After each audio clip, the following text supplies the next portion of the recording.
Welcome to Tactical Talk. This is Zain Khan. Today's topic revolves around China's Belt and Road Initiative and China's geopolitics and COVID-19. We have with us today none other than Hussein Askary, an economist and also a strategist at the Schiller Institute, also the founding board member of the Belt and Road Institute in Sweden. He's also an author of many books. Welcome to our show, Hussein Askary. This is Zain Khan. Thank you, Zain. I'm very happy to be with you again. You know, to be very honest, you are one of my most favorite analysts when it comes to the Belt and Road Initiative and China, because you are so unbiased and you're such a focused academic that if somebody wants proper information, they should, ask you because you don't have any political bias in your analysis. Well, I depend on my knowledge on economics. And the problem is that most people who write about the Belt and Road, especially in Europe and the United States, they are geopolitical so-called experts.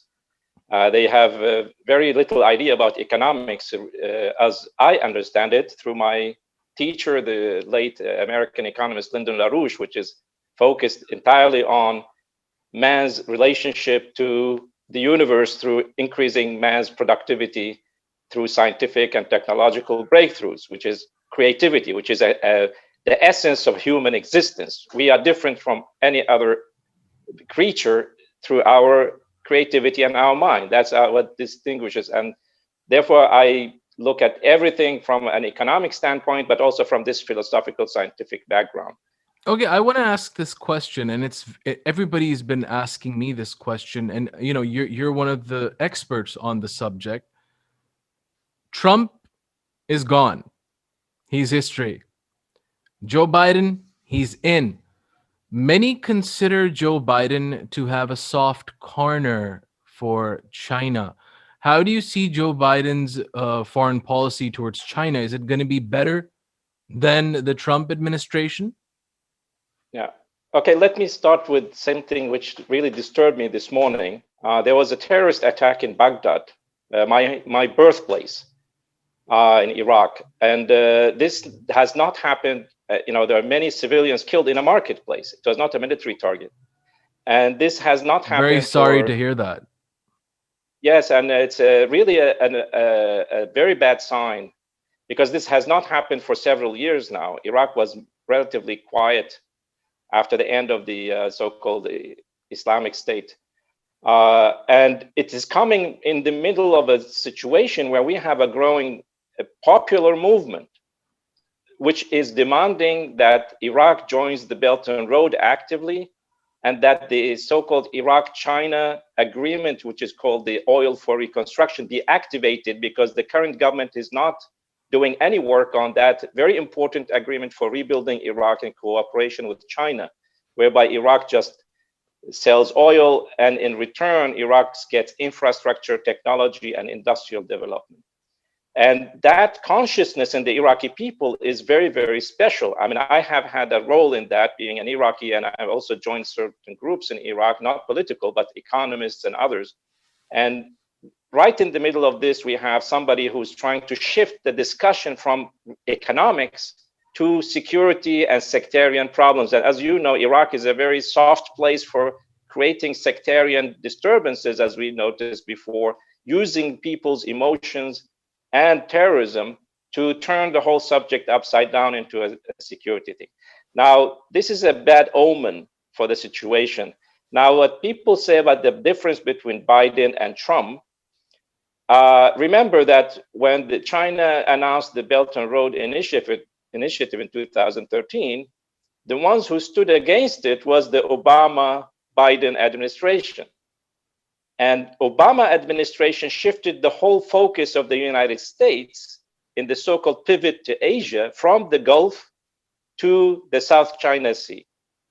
So in reality, the move against the Belt and Road Initiative started already under Obama, and it doesn't seem to be shifting. Now, I look at every person with goodwill. Now let's give Biden some time so he can adjust the policies. But what we know about Biden himself and the administration he worked in, especially the attitude towards Russia and China, is really disturbing. He And was the just vice recently, president, Biden right? wrote a He was the vice president at yes, the but he time. was also in charge. He was vice president at the time, and in 2014, he was actually in charge of the Ukraine theater, where he played a key role with the British and other European forces to have a coup in Ukraine and start a Cold War, which was about to turn into a hot war with Russia, just right on the border with Russia.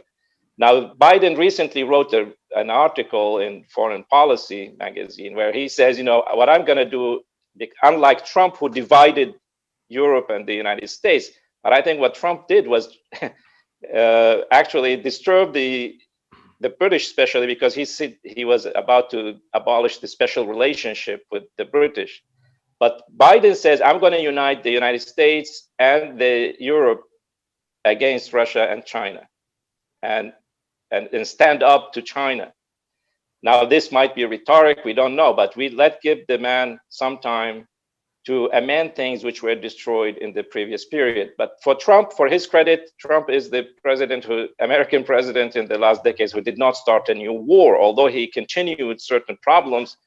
But he was under pressure not to, for example, withdraw from Syria, not to withdraw from Afghanistan. These are promises he made to the American people in 2016, but he was never allowed to implement them. I mean, I criticize Trump, but obviously we have to give him that credit that he did not start any new wars.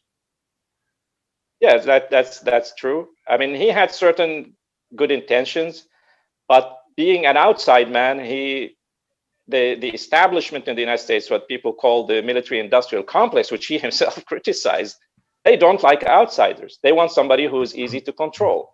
Yeah, but And he follow was the pretty same policies. vocal. He was pretty vocal about China, wasn't he? And with all the tariffs and all that. Yeah, that came a bit later, because if you remember the first 2 years, he had a very good relationship to China. He invited President Xi Jinping to Florida, to his own house. They had a very good dialogue. And then President Xi Jinping invited Trump to China, where he personally took him around in the Forbidden City, which is a very special treat. And Trump was saying the whole time, it's very good to have a good relation. It's important to have a good relationship with both Russia and China, and not to have a bad one.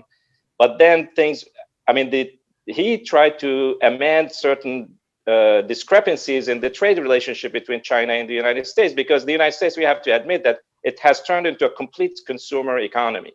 70% of the US economy is consumption. This is cafes, this is casinos, nail polish places, tattoo, and that's what collapsed under the pandemic. It's not the industries, because the United States have lived, so it's completely reliant on China. And Trump was trying to bring back some of the industries, as he promised the American people, but he managed to get some trade deals which the Chinese thought it's okay. But then with the pandemic, Trump went completely berserk and followed the line of people who are completely xenophobic. And he did it, of course, for populist reasons. Instead of dealing with the pandemic at home and doing like what the Chinese did by controlling it, he went completely berserk and started attacking China instead of dealing with the problem at home. So that disturbed a lot of his credibility. And of course, it didn't help him win the elections.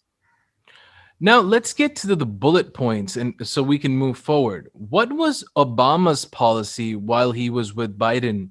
What was Obama's administration's policy towards China or the Belt and Road Initiative, if we can just summarize it up and move forward?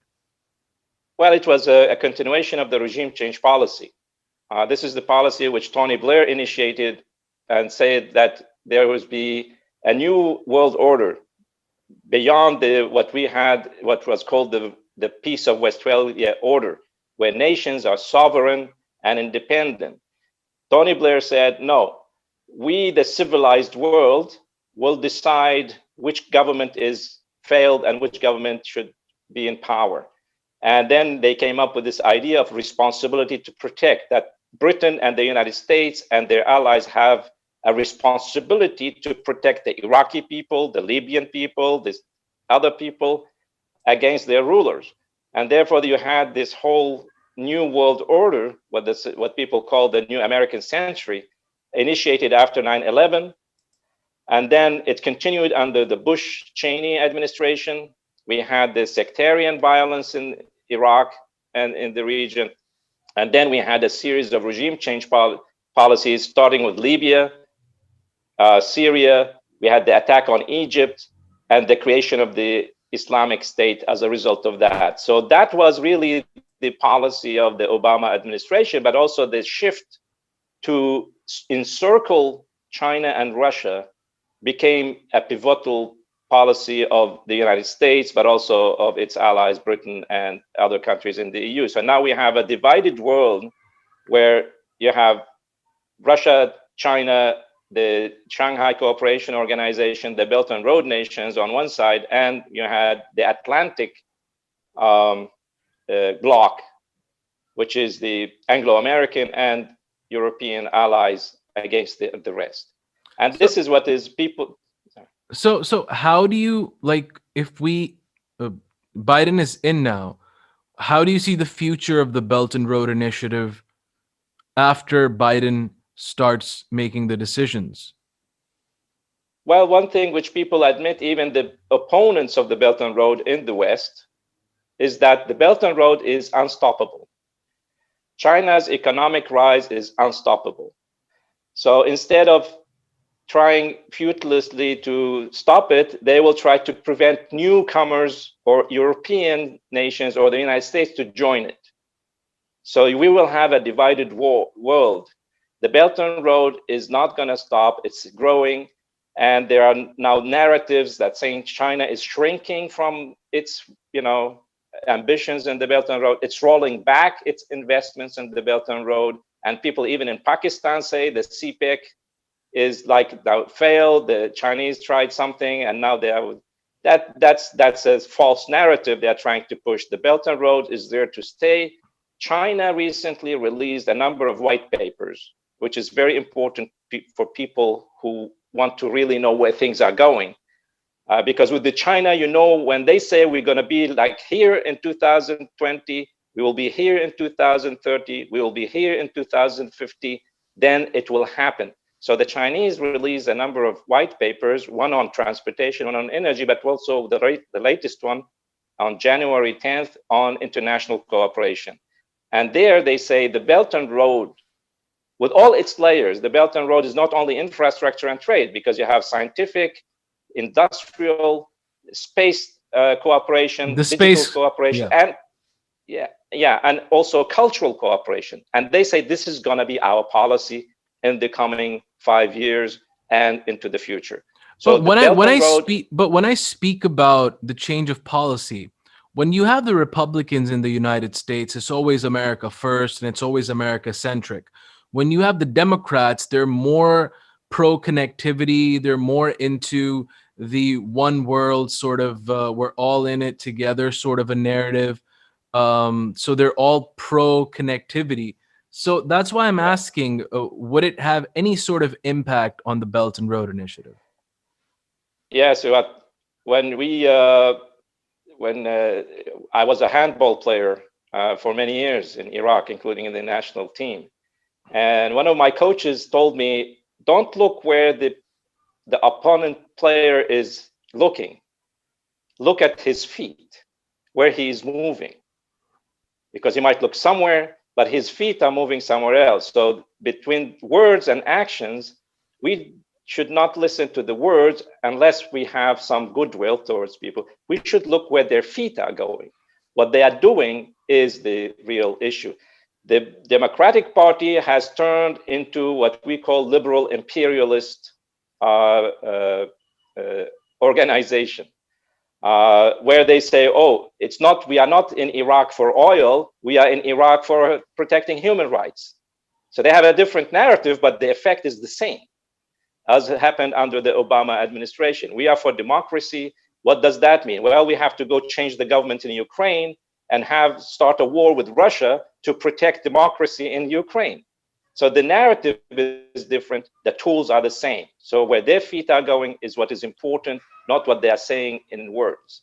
So we have to watch their actions rather than, so, you know, as they say, the road to hell is paved with good intentions. And that's what we Was have to watch out. was the Belt and Road Initiative affected by COVID?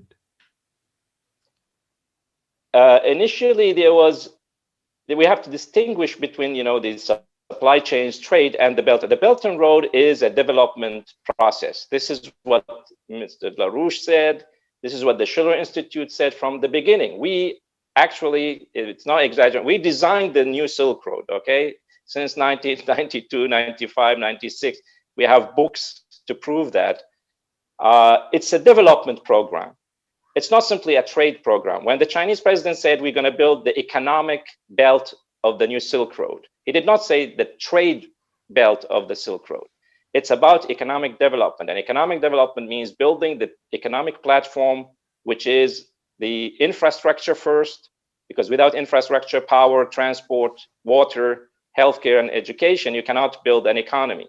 The next stage is building an industrial capability, technological capability, cultural capability. So the Belt and Road is a long-term development process. It will not be affected. Yes, there will be ups and downs, but it will not be affected by like what we had. Actually, China is going to increase its involvement, but they are moving from so-called in loans and investments in large-scale infrastructure projects into investments in infrastructure projects, because you had this narrative about the debt trap.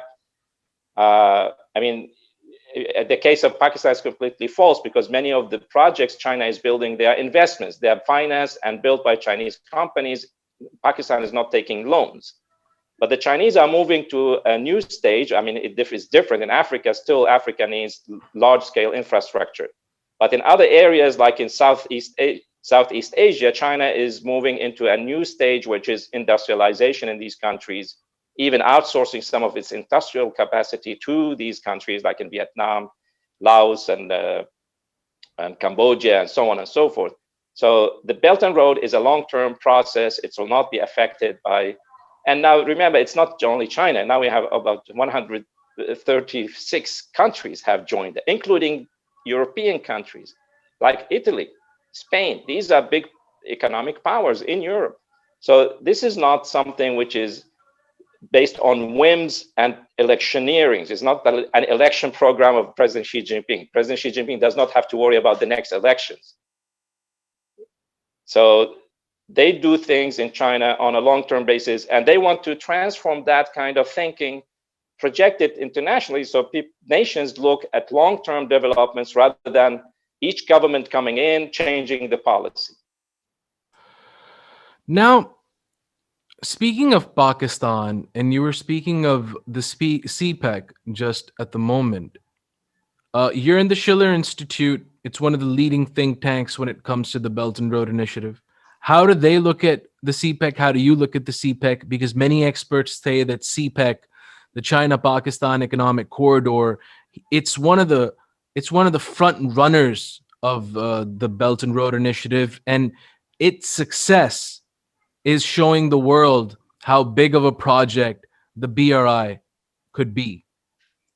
Yes, I mean, China itself is saying this is a flagship project for us. The Pakistan relations is very important. But there are two aspects of the CPEC, China-Pakistan Economic Corridor. One is the economic development of Pakistan itself as an important neighbor for China. It's not like a showcase. Yes, it will become a showcase, but it's not entirely dependent on China, because China is trying to give Pakistan the tools of economic development as it happened in China. And now the Pakistanis have to take the next step and use the abilities, which is the credit capability of China, financial capability, and technological capability, to build an industrial economy in Pakistan. And one of the things I have proposed to Pakistani, both officials and think tankers, that Pakistan should actually establish a national development bank, which is wholly owned by the Pakistani government, 51%, and the Pakistani people at home and the diaspora, where they can put their money to invest in Pakistani projects. And in that way, you can have a fund or a bank in Pakistan, which can have a capital of 40, $50 billion to finance national, both development and industrial and agricultural plans. Has this been So tested anywhere else? yeah, we had the latest example was in South Korea.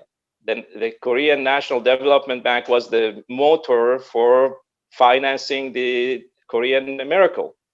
We had a similar thing in Germany. It was called the Kreditanstalt für Wiederaufbau. It's the credit corporation for reconstruction.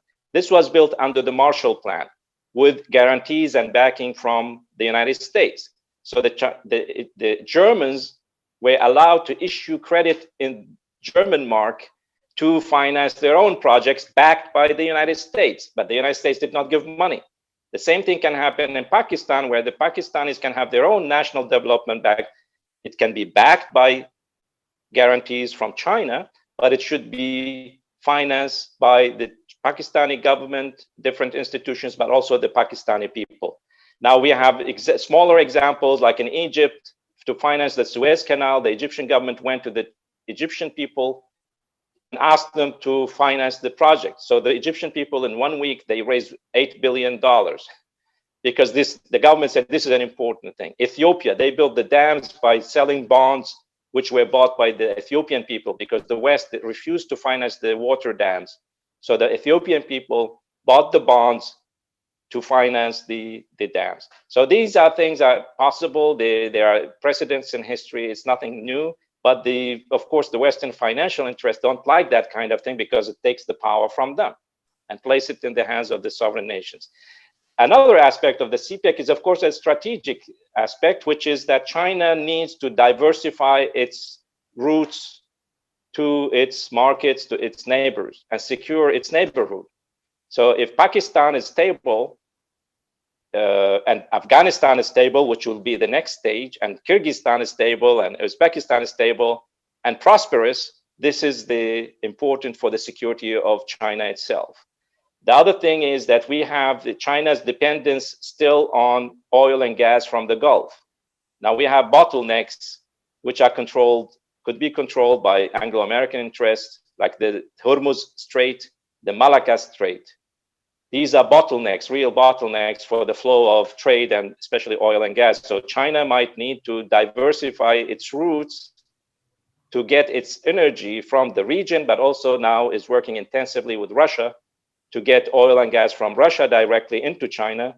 But also Pakistan and Central Asia could become another conduit, an alternative to the sea lines, which are vulnerable strategically and in military terms. So for China, this is both an economic policy, but also a strategic security policy, which is legitimate. It's not against anybody. It's to secure its own future. So the CPEC, that's why China has a lot of emphasis on Pakistan and CPEC, but it's a wonderful model for cooperation among nations, especially between superpowers and other nations. It's what the Chinese call win-win. I have no doubt about it. Now, last question. In the last few years, especially after COVID or while COVID is still happening, a lot of people are of the analysis that now China is appearing to be a bigger power than it used to be when it comes to geopolitics or the economy. And in some places, it's even above the United States of America when it comes to economy in certain places. How do you see the rise of China? Do you think it's a myth, or do you think that it's the future? Well, the rise of China as an economic, technological, and cultural power is not a myth. But there is nothing wrong about that. If you develop your own economy, not by suppressing other nations, not by undermining other nations, not by waging wars, that's completely legitimate. So there is no reason to suspect that China now we have a problem of what we call projection. In psychology, there's a problem called projection. What people say about China today is the Western colonial mind projection its own misdeeds upon China. They say China will do exactly as the British or the French and now the Americans are doing if they get power. That's it's called projection. It's a mental problem because you don't pay attention to the cultural, historical factors that shape China throughout history, especially the recent history. You assume that Chinese philosophy and culture is a copy of British or American philosophy and culture. That's not true. It's a completely different culture. It's human, but it has gone through its own development. And anything we try to explain through our Western mind, or we, Pakistan and Iraq, as victims of the Western colonial culture, our cultures are still controlled. If you go to universities, what we study is British geopolitics. We don't have anything else. It's French and British philosophy and political science and It's economy we are probably, studying. it's maybe even because that it's the most advanced in the studies, right? They've evolved. Well, in a certain way it was, but when it comes to scientific and other issues, that might be correct. But political science, for example, geopolitics, it's a joke. It's not a science. Why people study geopolitics and spend many years? I told many students who asked me for help, I said, stop studying geopolitics. Study geoeconomics instead if you want, but study economics from a higher standpoint. As we in the LaRouche school learn, you study economics not simply as a matter of supply and demand, not a matter of money. It's how the human mind can understand the universe, use its creativity to create, to discover, and turn these discoveries into tools in what we call technology to improve their lives and the lives of the society around them. This is what economics are. But that involves philosophical and poetic and musical. Why? Because when you discover something new, you have to transfer it to other people. What do you use? You use language. Sometimes you need to use music and poetry to convey an idea, which is very difficult to convey literally. You know, it's like when you have a wonderful poem, it's not the words of the poem that conveys the idea, it's the poem as a whole. There's a meaning inside it which is not expressed in the words, but we use words, music to express an idea. And therefore, economics, as we have understood it, it involves all these layers of human thinking: science, philosophy, culture, and of course, morality, because you have to have an intention. Why do you have this economic system? Where do you want to go? It's like a constitution of a nation. The constitution of a nation tells you who we are, where do we want to go, how we are going to do it. And therefore, geopolitics should be thrown into the dustbin. Nobody should study geopolitics. And now the people who have these books about the end of the Belt and Road, like this Jonathan Hillman, he has a book, it's called The Emperor's New Road. He's making a pun on the Emperor's New Clothes. He says the Belt and Road is dead and buried, but the guy knows nothing about economics. He is basing all his arguments on British geopolitical theories, but unfortunately, many people pick it up because he's in some important think tank in the United States, and then that becomes like a religious mantra, which people just repeat, like the death trap mantra. It's not based on any economic ideas. So it's the idea that China want to take over the world. It's not based on any real, economic or historical idea. So that's where we have to look at things and clean ourselves from this projection problem against the Chinese and adopt our own identity. We as Pakistanis or Iraqis or Swedes, live here in Sweden, we have to define our own idea where we want to go, how we want to work with other nations, but from a humanist standpoint. Isn't that idea closer to the multipolarity concept of Alexander Dugin, the Russian philosopher? that all nations need to have their own identity and all own culture, and everybody needs to accept each other and understand the differences rather than everybody just being the same? If you've Yeah, I gone mean, over the concept. yeah, I know Alexander Dugin to be another geopolitical thinker. So he has his own Russian idea of Eurasia, and which I don't buy at all. Russia is an important nation. It has its own culture. Yes, I agree with the idea, with the concept that nations should be sovereign and independent, that you should not impose your cultural and religious beliefs and norms on other nations. I mentioned the Peace of Westphalia earlier. The Peace of Westphalia, it was a treaty which was signed in 1648. 1646 in Europe, in Westphalia in Germany. That treaty stopped the 30 Years' War, which was a horrible religious war nothing humanity had seen before, where almost half of the German population, 1/3 of the European population were killed in the fight between Catholic and Protestant states. And some wise people said, look, if we continue like this, we will all end up dead. So some wise people sat down and came up with this idea, and which gave birth to the nation state, sovereign nation state. They said, okay, from now on, each nation is sovereign. It can have its own religion. It can have its own political system. You don't interfere with that nation's internal affairs. You don't care if they oppress their own people. That's not the story. You mind your own business. What you can do for other nations is to work for their benefit. How? Well, through economic cooperation, through trade, through scientific and scientific exchange.